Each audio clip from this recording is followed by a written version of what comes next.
प्रभावी कार्रवाई के लिए पुलिस ने अत्याधुनिक एआई आधारित निगरानी प्रणाली शुरू की है। इस प्रणाली की मदद से फरार आरोपियों, चेन स्नेचरों, संदिग्ध व्यक्तियों और वाहनों की पहचान की जाएगी। तलोजा एमआईडीसी, सेतु और उरण इलाकों में लगे 4000 से अधिक सीसीटीवी कैमरों को एकीकृत कमांड सेंटर से जोड़ा गया है। इनमें 101 कैमरे एआई तकनीक से लैस है। ये कैमरे संदिग्ध गतिविधियों के साथ साथ यातायात नियमों का उल्लंघन करने वालों पर भी नजर रखेंगे। साथ ही पुलिस आयुक्त मिलिंद भारंबे के मुताबिक लगभग 10 करोड़ रुपए की लागत से तैयार इस परियोजना से पुलिस को अपराधियों की पहचान, निगरानी और जांच प्रक्रिया में तेजी लाने में सहायता मिलेगी। बेलापूर या ठिकाणी नवी मुंबई म्युनिसिपल कॉर्पोरेशन आणि पनवेल म्युनिसिपल कॉर्पोरेशन यांच्या आर्थिक सहाय्याने एक इंटिग्रेटेड सीसीटीव्ही कमांड सेंटर आपण पोलीस आयुक्तालयाच्या इथे एक मोठी इमारत उभी केलेली आहे।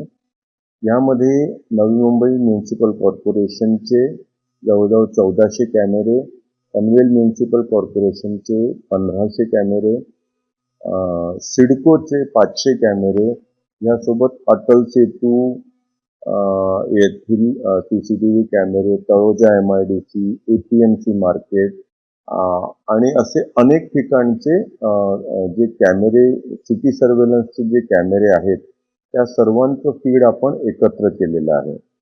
ह्यासोबतच नवी मुंबई पोलीस यांच्याकडे जे बॉडी वोर्न कॅमेरे आहेत, प्लस जे त्यांच्या पोलिसांच्या गाड्यांना जे डॅश कॅम्स लागलेले आहेत, प्लस प्रिझन व्हॅन्समध्ये कॅमेरे लावलेले आहेत, प्लस ड्रोन वर सुद्धा जे कॅमेरे आहेत, ह्या सर्वांचं फीड जे आहे हे संपूर्ण फीड या इंटिग्रेटेड सीसीटीव्ही कमांड सेंटरमध्ये आपण घेतलेलं आहे। हे सर्व फीड आपण एका प्लॅटफॉर्मवर घेऊन ह्याला आपण एआय एनालिटिक्स सुद्धा अप्लाय केलेलं आहे, ज्याच्यामुळे ITMS सारखी काही ट्रॅफिक एन्फोर्समेंट रिलेटेड गोष्टी सुद्धा करता येतात, प्लस काही क्राउड मॅनेजमेंट आणि बाकीच्या व्हेकल ट्रॅकिंग म्हणा किंवा ह्युमन ट्रॅकिंग, फेस रिकग्निशन अशा मल्टिपल एआय जे फीचर्स आहेत त्याचा आपण या ठिकाणी उपयोग करणार आहोत। इट इज व्हेरी इम्पॉर्टंट की आपण शहराला सुरक्षित करण्याच्या दृष्टिकोनातून अख्खं शहर जे आहे ते कंप्लीट सीसीटीव्ही सर्व्हेलन्स मध्ये असणं गरजेचं आहे। आता आपण ही मल्टिपल सिटी सर्व्हेलन्सच्या ज्या यंत्रणा आहेत वेगवेगळ्या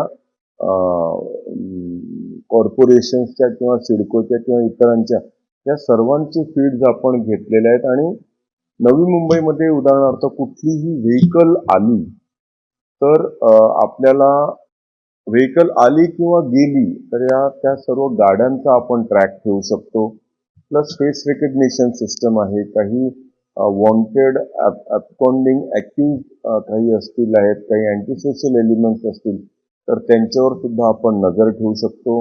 कुठेही फ्लॅश मॉब जर एकत्र होत असेल तर त्याचे आपल्याला ताबडतोब इनपुट्स येतात, फ्लॅगिंग होतं आणि ह्या सर्व गोष्टी प्लस हे सर्व आहेत, प्लस पॅसिव्ह मॉनिटरिंगच्या माध्यमातून आपल्याला कुठेही जर एखादा गुन्हा घडला तर त्या गुन्ह्याचा उकल करण्यासाठी ह्या सीसीटीव्ही फीड्सचा आपण वापर करू शकतो। तो ओव्हरऑल एक सिटीच्या सेफ्टी आणि सिक्युरिटीच्या दृष्टिकोनातून ही एक अत्यंत महत्वाकांक्षी योजना आहे।